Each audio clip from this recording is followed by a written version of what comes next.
This video was delayed 66 days because I needed to seek legal advice for this video. All right. Imagine a world where people sell sweets online and that they lie to their customers by telling them that they have creatine inside them. Okay, so I have to say one thing. Sometimes people ask me in my chat, hey, Felu, you made this recipe. It's I don't know, maybe I did some banana bread. Can I put creatine in there? And like, bro, why would you want to add creatine to your banana bread? Yeah, because so I can eat it and have it just done in my food. Like, why are you not just taking this little scoop of creatine? It's like a couple grams. Why do you need to put this in your food? Why does this even exist? A gummy with creatine in it. Imagine that they make millions of dollars doing this. What? They completely get away with it whilst fooling their audiences. 5 grams of creatine. 5 grams of creatine. You get 5 grams of creatine. 2 months ago, I unveiled a Wait, isn't this... There is no way. Let me see 5 this. grams of creatine. 5 grams of... No, it is not. I thought this was this influencer that like was in front of his McLaren a couple years ago. It's another guy. creatine. You get 5 grams of creatine. 2 months ago, I unveiled a multi-million-pound scam. James Smith calls out creatine gummies for delivering a fraction of the advertised dose. Okay, what was this? Was in March. March of this year. Creatine gummies come at a hefty price point compared to powders, sparking concerns that consumers may be getting less.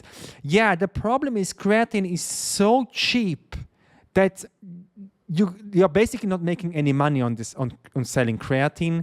So companies like try to invent like some things to make it to sell the creatine at a higher price. Including creatine gummies. I didn't think the situation could get worse, but it's not just worse, it's bad. For those of you that didn't watch the last video, creatine has many benefits. The best science seems to say that you'd probably gain something around 2 to 3 extra pounds or 1 to 1.5 extra kilos of lean mass. Creatine can also help you build muscle about 1/3 faster. So if it would have taken you 5 months to add 5 pounds of muscle before, creatine could help you do it in 3.5 months instead. 5 grams of creatine monohydrate every day, and timing doesn't matter, is gonna sort you out. Administering 5 grams of creatine every day to a lot of people is just too much. To some people, they would much rather have a delicious gummy to get. Come on, 5 grams of creatine. That's a tiny scoop. You just take it, put it into a glass, put water in it, and drink it. Their creatine quota. And then instead of having to carry around a bag of white powder that you can mix in with water and drink it, you could just eat sweets every day and it would be beneficial to your health and your composition. I get it. There are even more companies making millions of pounds. And what they don't realize is I've tested them all. We're going to look at how much creatine is really in each brand's gummies compared to what their claims are. We're going to look at falsified claims that some of these businesses are making. But before we get into it, we just need to ask ourselves a question. Is it actually possible to get the amount of creatine that you need on a daily basis into nice tasting gummies that people can take? As the popularity of creatine gummies increases, whether it's through Amazon or TikTok Shop, I'm going to get to the bottom of whether or not these creatine gummies actually have any creatine in them. So today, these are going to be sent off to the lab for testing. Well, they are probably made out of gelatin. You put gelatin into them. The thing is that creatine, I think, doesn't dissolve fully. That's why nobody wants to drink it, because it doesn't dissolve in water. So I guess they don't dissolve fully. How do you mix this into a gummy? I don't know. $300 a pop. Good? $300 a go. US. God. Things I do for the people, eh? Making videos like this comes with legal repercussions. I've been sued, threatened with legal. It comes with the territory of calling out BS. So I thought I'd just remind some of the businesses that I'm going to be mentioning in this video. If you wish to take me to court, fine. I'll be bringing the Eurofins test with me, and I've got stockpiles of stock of your All right, he's bringing the receipts. Let's go. products, which I'll happily bring to court as well. Any of you that threaten me with legal or cease and desists, they're probably going to find their way to my Instagram story pretty fast. So let the games begin. Now, just before we get into the results, that previous company, Overload, who even put out a statement saying... Overload. At Overload, we place customer satisfaction at the heart of our business. It is a result of this that we have taken the decision to temporarily pause all sales of our products. It follows claims by third-party competitor of the levels of creatine they contain. We take such allegations extremely seriously and have written to the third-party competitor in questions to urgently demand further information as to the basis of their claims. Wait, because someone else don't have enough creatine, you stop selling your own creatine? Meanwhile, we have taken urgent action to find an alternative supply chain partner in mainland Europe who has begun production of an updated formulation of our products. We will be able to ship these in just a few weeks' time. We will be in touch with subscribers separately, and they can rest assured that no further payments will be taken until our new stock is in place. Producing high-quality products and providing excellent levels of customer service and satisfaction are at the heart of our business and are committed to this. Okay, we apologize for any inconvenience. Did they?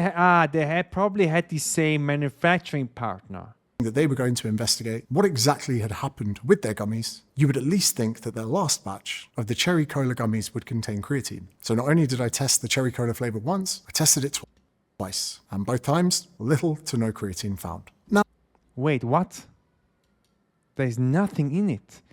0.09 grams, the serving size. Entity weight.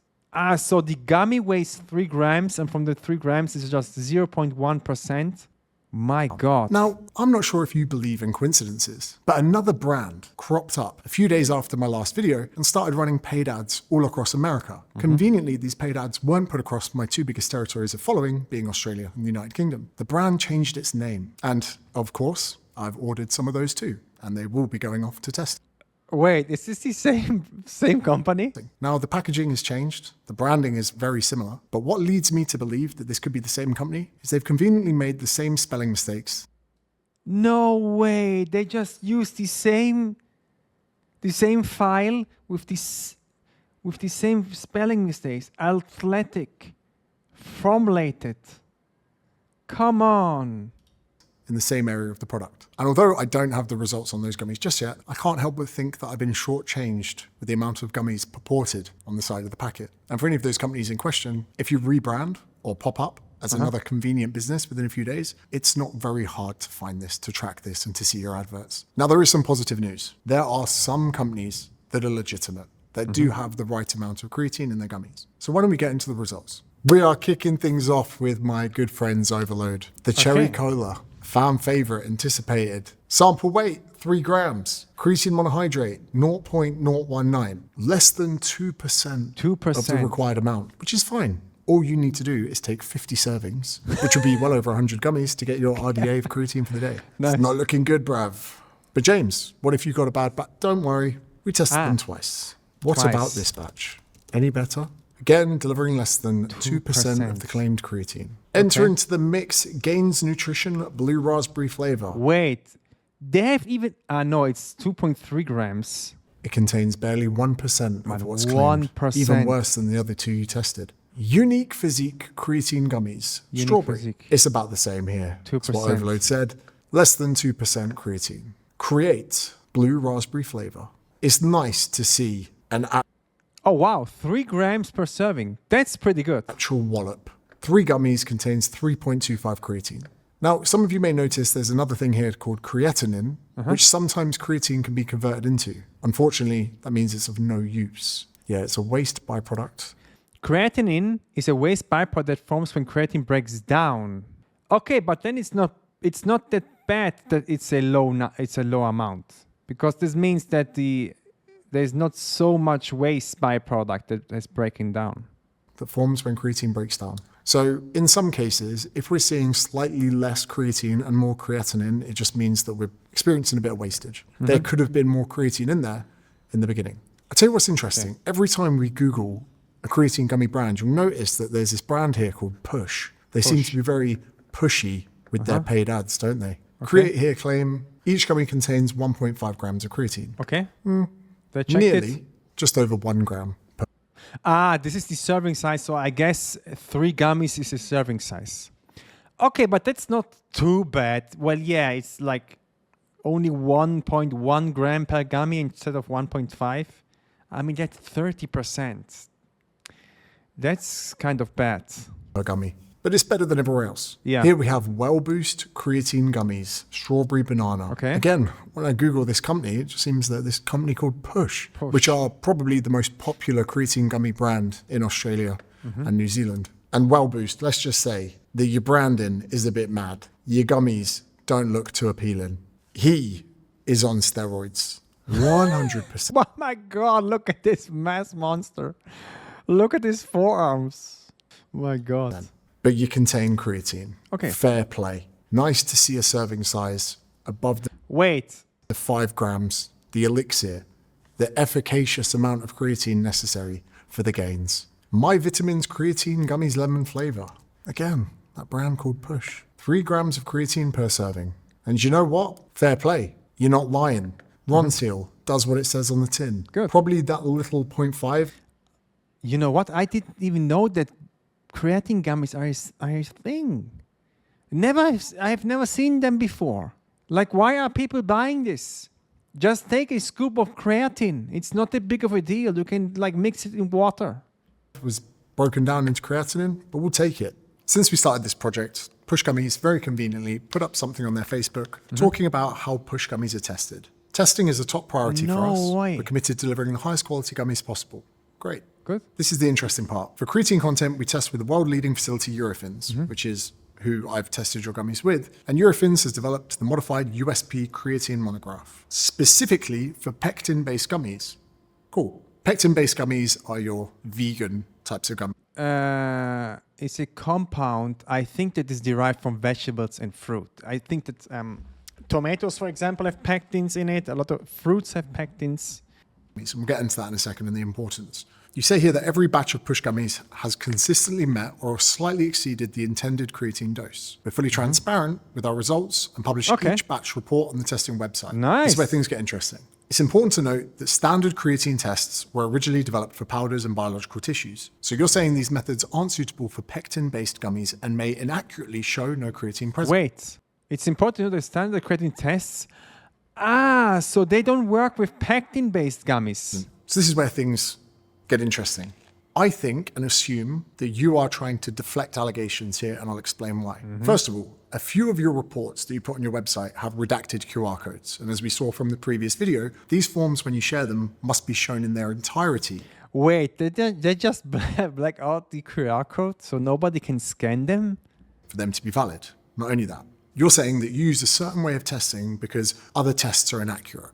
But several of the other brands in which I tested also use pectin. The same thing that you're saying interferes with the detection of creatine. If the testing method was inconsistent, why is it that other brands with pectin-based gummies the same as your own showed very clearly and evident that there was creatine in the There's gummies? creatine in the Why is gummies, it that when creatine is in another brand's pectin gummy, we can detect it using our method of testing, but when we tested yours, we can't? I've liaised with some other people conducting these same tests, and we're using a method called HPCL, and the other people in question are using one called UPCL, high pressure and ultra high pressure. Now, I will admit, between our testing and their testing, we both identify relatively small discrepancies in the amount of creatine detected in each gummy. But it's clear as day and consistent across all the data we have that we can determine very easily whether or not there is creatine inside a gummy or there isn't. Even if this method of detecting creatine was inaccurate, how do you explain that other pectin gummies show up very clearly, very close to the amounts that they purport, why yours wouldn't show any, and why consistently across data, it is very apparent there is less than 2% of creatine in a gummy? But this should be verified quite easily, no? Can't you not ask the Eurofin, like whatever it is? Or nearly 100%. I would agree that between different testing methods, the exact amount of creatine would vary, but I completely disagree that a creatine gummy with the right amount of creatine in it would show as undetected. So Push Gummies out there, if you're watching this, I ask you to publicly explain that to me and everyone else that's buying a product. If this certain type of testing does not work with pectin-based creatine gummies, then why is it we were able to... that the other companies show creatine in their pectin-based gummies? That's an absolute valid question here. Detect creatine in the other pectin-based gummies incredibly easily using the method you state that doesn't work. Let's get back into it. Now, the issue that I have with Push is, my missus bought your gummies. She liked your branding. She got slammed with your paid ads. My missus's friends have been buying your gummies, been smashed with your paid ads. A lot of people I know, family, friends, have been taking Push Gummies. It would be very disappointing if these didn't contain the amount you needed. Creatine monohydrate is delicious, convenient gummies, sugar-free, gluten-free, and vegan. Enjoy 3 gummies a day, at any time, every day. Each bag contains 90 gummies, which is a 1-month supply of 5 grams of creatine. Okay, I take a guess. It has less than 1% of creatine in it. Per day. Is it? Let's start with your strawberry flavor. Less than 2.3%. These are $60 a bag. Oh my God. And that's the thing. Again, if you Google on Amazon how much is creatine, it's probably half of that if you compare it gram per gram. So you cannot make any money with creatine. It's so cheap to produce. That's why companies like try to invent these kind of things to make more money with creatine. And this is one of it. Creatine gummies. $60 a bag. What about your apple flavor? Less than 2.5%. Now there's an issue here. You either know or you don't know. And I'm not sure which scenario is worse, because you either knowingly are selling sweets with insane markups, or you don't know and you've not done the due diligence necessary on your providers, on your manufacturers. Some of you might remember that when we did the overload video a few months ago, there was a company called No Nutrition that went public and they'd done their own testing, but I went to test the people that did the testing because sometimes whoever smelt it dealt it, and whoever said the rhyme did the crime. No Nutrition, creatine gummies, peach flavor. 3,400 milligrams creatine monohydrate, and the survey says 3.23. And you know what? To me, that's okay. No Nutrition coming in with the legitness. It's what we like to see. It's just very, very interesting. Everyone should proceed with caution online for something too good to be true. So as we can see, this is the issue. So supplement creatine gummies, blueberry flavor. As we can see here, there's no bloody creatine in them. Sales data says £250,000 this month. Oh my God, 250,000. Jesus, that's crazy. Unique physique creatine gummies. 104,000 pounds on a product that doesn't contain anywhere near the amount of creatine it's supposed to. That's a lot of money in recurring revenue for products that, according to the testing, don't have any creatine in them. I'll tell you what's worrying is there's even a brand of creatine gummies here that I've bought that I can't even see online. Yeah. It's like, who's are these? I've been eating them, and there's not even a company name on there. What have I been putting in my body? You can just put things in a tub and sell them online. Mad. So to summarize, we're going to take the brands and we're going to explain whether or not they contain creatine in the gummies or not. Let's, for argument's sake, say for anything less than 0.2 grams of creatine, we'll say non-detectable. Overload claimed 4.5 grams. They had 0.084. Oh my God, 0.08 instead 4.5. 9 grams, non-detectable. Gains Nutrition, 3 grams, they claimed. 0.0473 grams, result not detectable. You know what? This reminds me of the entire testosterone thing in the fitness industry. Like last year, I was this entire scandal that not a single company had testosterone in it, even though they all said we have it. Unique Physique claimed 5 grams, 0.0932 grams. Result was non-detectable. Create, 4.5 grams. But how is this possible? Before you can sell something, don't they check this before you can sell a supplement? Like, this just seems so odd. Why is there no government entity that checks this before you can sell this? I don't understand. Claimed 3.25 grams, 72%. Wellboost claimed 5 grams and they had 5.55 grams, so they had 111%. Supplement claimed 5 grams, My God. 0.125 grams, less than 2.5%. Yeah. Result, non-detectable. My Vitamins claimed 3 grams, they had 2.59, at 86%. least. Okay. No Nutrition claimed 3 grams, and they're 2.84 grams, which is 95%. So for those two that are at that 95, 86%, we can maybe give it a little bit of a benefit of the doubt, look at the testing, maybe not being 100% accurate. That's got creatine in. Push Strawberry, claimed 5 grams, 0.102 grams. 2%. Less than 2%, result non-detectable. And Push Apple flavored, well. claimed 5 grams, 0.122 grams. Google Less it, than Push Apple 2.2%, result not detectable. It's very clear looking at this data. You can see when something has creatine, you can see when something doesn't have creatine. Now, as I've said before, there's 2 scenarios. Either the people selling these gummies know that there's no creatine in them, and I don't need to say that that is a terrible thing. But the alternate scenario, where they have no idea there's no creatine in their product, is equally just as bad. Yeah, From my because they have own to test personal it. experiences, taking creatine gummies, I've come to determine one thing. If there is 5 grams of creatine powder inside the gummies, you can usually taste it and feel the slight grittiness in it. Yeah, it's because But it as for doesn't these, dissolve. That's and right. a few of the other brands that we've tasted, that doesn't taste like creatine. That tastes like a massive waste of money. The most expensive sweets I've ever had. You know what? But we will check this now. What was the name? Push Creatine Gummies. Here. 90 gummies. So you know what? We will do something cool now. If one bag, there's 150 grams of creatine. So you are paying $50, $49 divided by 100. You are paying 32 cents per gram of creatine, okay? Keep this in mind, 32 grams. Creatine, what's this? So you know what? Let's take this one. This is 30 euros for a 500 gram creatine bag. It's like this. So you are paying 6 cents per gram. You are paying 5 times as much for these gummies instead of just buying a powder. Just buy the powder, take a scoop, and this is also the smallest bag. If you buy a bigger one or like more bags, it's even less expensive.